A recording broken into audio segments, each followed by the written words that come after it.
The August dev diary for Prehistoric Kingdom has officially been released, and as always, there's a lot of really cool things to talk about. So firstly, of course, they mentioned how well Update 15 went, with, of course, the inclusion of the nests and the breeding for the animals, which is something that adds a lot, especially paired with the seamless growth that we have already in the game. There will also be an additional patch that will be released sometime in the near future. Some things that will be included with that is the animal head IK, the interspecies threat display, and fleeing, which is something that you can see in courtship currently, as they mentioned. We took a look at it. You know, we saw it with mammoths. The female mammoth would chase off the male mammoth, which was really cool. They expect this patch, which is 15.1, to arrive towards the end of September. So it's really not too far off, and it's very exciting to see. They also talk about Update 16, which will, of course, be the next major update, and it's going to be a big one. They haven't given us too many details about it yet, but so far from what we're seeing, it's going to be pretty dang awesome, because they will be including something that's known as a Vivarium, which I'm very excited for. A Vivarium is basically going to be like, it was previously known as a terrarium or a mini exhibit. You see these all the time in zoos. They like house reptiles or oftentimes like smaller animals in like indoor exhibits. And this is something that you will be able to place in your parks. You will be able to make likely some indoor exhibits, as well as having them outdoors as well. They'll come in the form of amphibious, arboreal, and terrestrial. So there's all kinds of really cool animals you can see with that. We have gotten some animals teased in the past of like what creatures are going to be showing up in these little vivariums. One of them in this little image you can see is Cymosuchus, which I am so happy about. I love Cymosuchus. It's one of my favorite extinct animals. It's called the pug-nosed croc, like that's a little nickname for it. It's an herbivorous crocodile relative. I'm very excited for that. But other creatures that they showcase are the Yishi, which is so exciting. Yishi is a very cool little dinosaur. It's a little dinosaur that evolved like membrane wings, which is very, very strange for a dinosaur. And it shows how flight had attempted to evolve in certain lineages of dinosaurs. And I'm so excited to see Yishi in the game. Now, these animals, similar to the Microraptor and the Archaeopteryx, will only be fixed to their vivarium. You know, they won't have any growth. They won't have the capability to breed.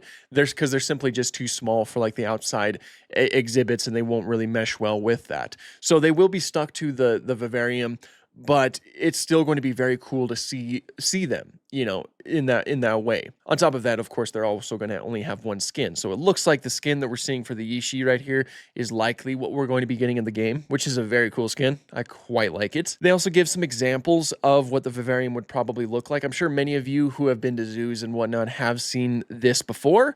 These sort of, you know, indoor structures that help house, you know, they're the perfect enclosure for animals like that. There's also going to be a little bit of an update to vets, diseases, and death. There will be vets present who will be able to help take care of your animals and will be able to let you know when an animal is sick, where you can also quarantine the animal. And sometimes, apparently, sometimes your animal will pass away if they become too sick or old, which is going to be very, very sad that we're finally getting to that point in Prehistoric Kingdom's development where you can finally start losing animals in that way. So yeah, that'll be really interesting to see. But you'll also have to make sure that, like, the quarantine zones are all stocked up on medicine and whatnot to try to help treat your animal. Flat rides have also been mentioned here. These flat rides are going to be like extra attractions for your guests. It'll be like Ferris wheels, as they mention, or a tethered balloon that goes straight up to provide a vantage point. There's also going to be some updates to the staff progression. You will be able to train staff, and as well as you can promote them as well.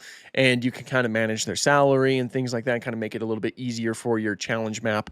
Try to like take control of your finances, so to speak. And then one of the most exciting things that we got revealed in this was Compsognathus. Compsognathus, I'm sure many of you know, like, recognize it from the Jurassic franchise, the little green dudes that are running around.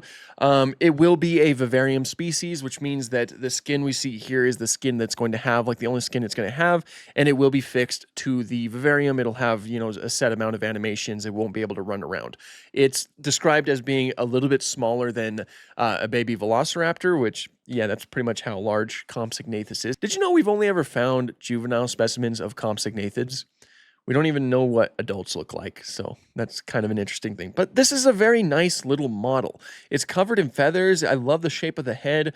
The arms look really good, and I'm really excited to see it in the vivarium. We actually get a pretty good look at the vivarium right here with some, some glass, of course, some people walking around outside, and 2 Compsognathuses just kind of like walking around performing their animations. I am very excited to include things like that because creating whole indoor sections just sounds like it's going to be really fun to do. You can already do something similar to that with Archaeopteryx and Microraptor, as they're kind of like they're the first attempt at creating something like this. But the vivarium is going to be like an improved version of that, as they mentioned in this. So I'm very excited to see smaller creatures like that. Especially like a diverse array of them, like the arboreal creatures, which are creatures that will climb trees and stuff like that, and some of them that will glide. The terrestrial creatures like Compsognathus here, as well as some aquatic creatures. It's just going to add a lot of really cool depth to your park and make it feel like an actual real life zoo, which is just something that's overall going to make the gameplay that much more fun, if you ask me. So yeah, that is a beautiful Compsognathus design. I'm very excited to see these little fellas run around. The development time for this update will probably be around 3 to 4 months. They're saying that all of their next updates are going to be huge, so the development time is going to be quite lengthy, which makes sense. And if they keep putting in the same amount of quality that we've been getting out of this game, then of course I am all for that. Like, honestly, 3 to 4 months kind of feels like a short amount of time to me, but I don't really understand game development, but I'm very excited about that. Be sure to let me know what you guys think of this. Are you excited about the vivarium? Are you excited to see Compsognathus in the near future? Be sure to let me know. But that's pretty much all I have for this one. Thank you guys so much for watching, and have an awesome day.